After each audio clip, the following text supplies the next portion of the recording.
Hey group, you know a thing we haven't talked about in a while? Box office bombs. Nothing quite like when a studio spends the entire GDP of a nation on a flashy spectacle only for it to leave theaters in shame and live out its days in a truck stop dollar bin. Now, sure, these are often compelling commentary on the studio system and the enduring hubris of man, but every once in a while, a movie bombs that really deserved better. Not much chance of that. Maybe it was ahead of its time, maybe it was too odd a concept, or maybe it just had a bad title. The box office is a fickle beast. So let's take a look at a few movies that lost at least, adjusting for inflation, $75 million in theaters, and discover 5 box office bombs that will blow you away. Number 5. Starting off our list, we take a look at Francis Ford Coppola, a director who made the best mafia movies, arguably the best war movie, and the horniest Dracula movie.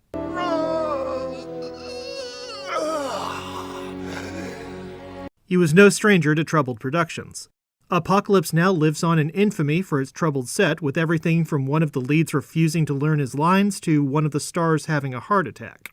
But a different production would live on in box office infamy.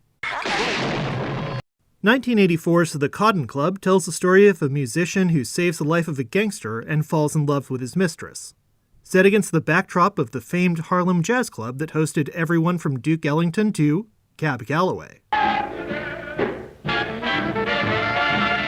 Along with Richard Gere in the lead, it features an all-star cast, many of them before they were megastars, including Diane Lane, Lawrence Fishburne when he still went by Larry, and Nicolas Cage before he really learned how to act.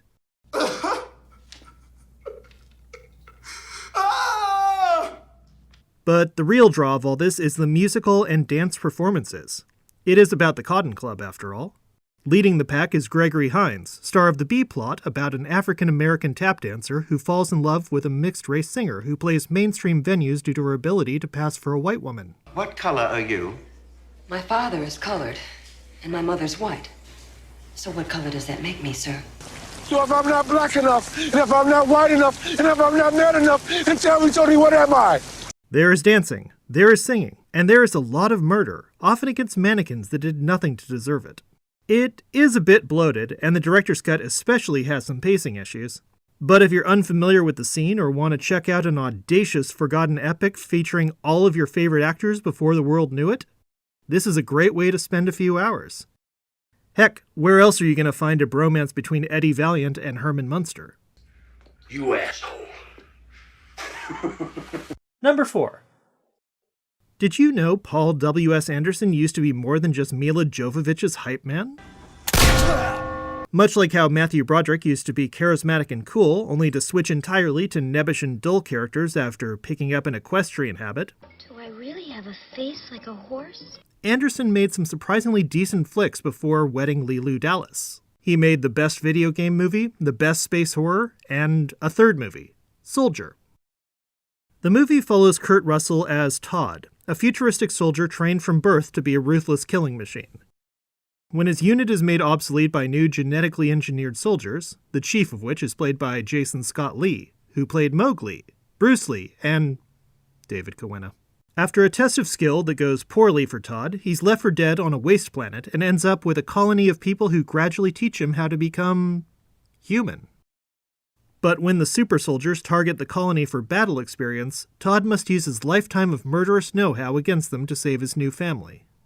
This movie took 15 years from the time it was written to the time of production. It's not a story you rarely see, but this one is pretty solid in terms of character development and actions. If you're expecting loquacious, fun Kurt Russell, you'll be disappointed. He's more of a Snake Plissken man of few words, speaking only 104 throughout the entire movie. I'm going to kill them all, sir. But to make up for this, you get not only Jason Isaacs, but Gary Busey to chew a bit of scenery. Train you. Feed you. Plus, on top of everything else, weirdly enough, this is a spiritual sequel to Blade Runner. The script was written by one of Blade Runner's writers and has some connections that fans will notice if they pay attention. If you're wondering what the Tannhauser Gate was like to humans, Soldier may be for you. Number 3. Well, after that serious entry, it's only logical to go the complete opposite. Summon the Python! Terry Gilliam's The Adventures of Baron Munchausen is a feast of imagination. It tells the story of a city under siege holding a play. The play is interrupted by a man claiming to be the subject, who tells them they got it all wrong. What follows is a wild tale of Baron Munchausen and his Justice League of partners who use special abilities to accomplish amazing feats. The Baron and his troop travel to the moon, a volcano, and the belly of a sea monster, among other spots, with some astounding visuals to keep you entertained. All the while, a conflict of reason versus imagination plays out to bizarre levels. And much like other films on this list, the cast is, well, once again, stacked. You've got John Neville, Eric Idle, Robin Williams, Uma Thurman, the High Sparrow, even Sting in a small role, though he isn't wearing his battle thong from Dune this time. In the end, it's a fairy tale. And if you're looking for escapism, strap yourself in and gaze in childlike wonder on what you will behold. But if you're looking for something a bit more grounded, subscribe to my channel. I recommend free hidden gems and make lists. And please, leave a like or comment your favorite bombs below. Trust me, you're not the only one to enjoy them. And now, on to number 2. Number 2. Soldier had sci-fi, Munchausen had fantasy. Why not both? Well, Krull is the answer. If you've ever wondered what Arthurian knights versus laser-blasting aliens would look like, it's this. It goes predictably, by the way. They have laser blasters. Krull's story is of a fantasy world invaded by an alien beast and his army. The alien army interrupts a wedding ceremony and kidnaps a princess, and it's up to the prince to rescue her. And he has to do so with one of the most awesome weapons brought to the screen, the glaive. Basically imagine if Wolverine could turn into a frisbee. During the journey, the prince makes allies with a Cyclops who can see the future, and pre-fame Liam Neeson, among others. And honestly, that's all you really need to know. It's Star Wars versus Lord of the Rings. You've got a cool universe, engaging music, and an exciting plot.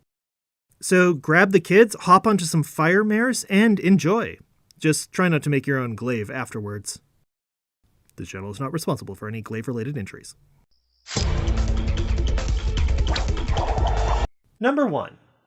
Lastly, we have a movie based on a series that probably would have benefited from a name change. The Man from U.N.C.L.E.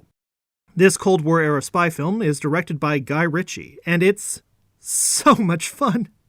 In order to stop a potential nuclear assault, a CIA agent and a KGB agent must team up, and they don't like it. The thing is, I work better alone. I work better alone too. On the CIA side, you have Superman himself, Henry Cavill. He plays effortless cool in a Roger Moore Bondian fashion, always being the type of guy you want to grab a martini with. If I were a suspicious man, I would say you put something in my drink. On the KGB side, you've got potential cannibal Winklevoss twin Armie Hammer, who you may recognize from possible biggest bomb and best train sequence of all time, The Lone Ranger. He plays an agent who is not delicate in the slightest, and is a blunt instrument who is not quite adjusted to Western manners.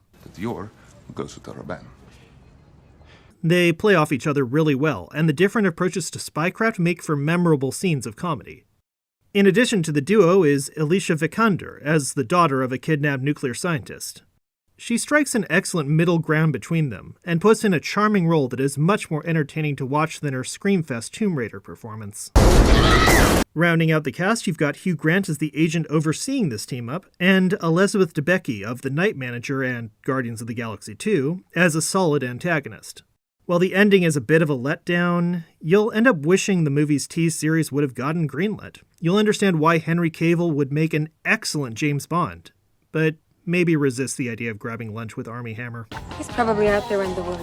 Watching this right now. And that's it. Hope this video amused you and didn't reach bomb status. Leave a comment below if you've seen any of these movies, and tell me what you thought of them. Otherwise, leave a like or subscribe if you want to see more.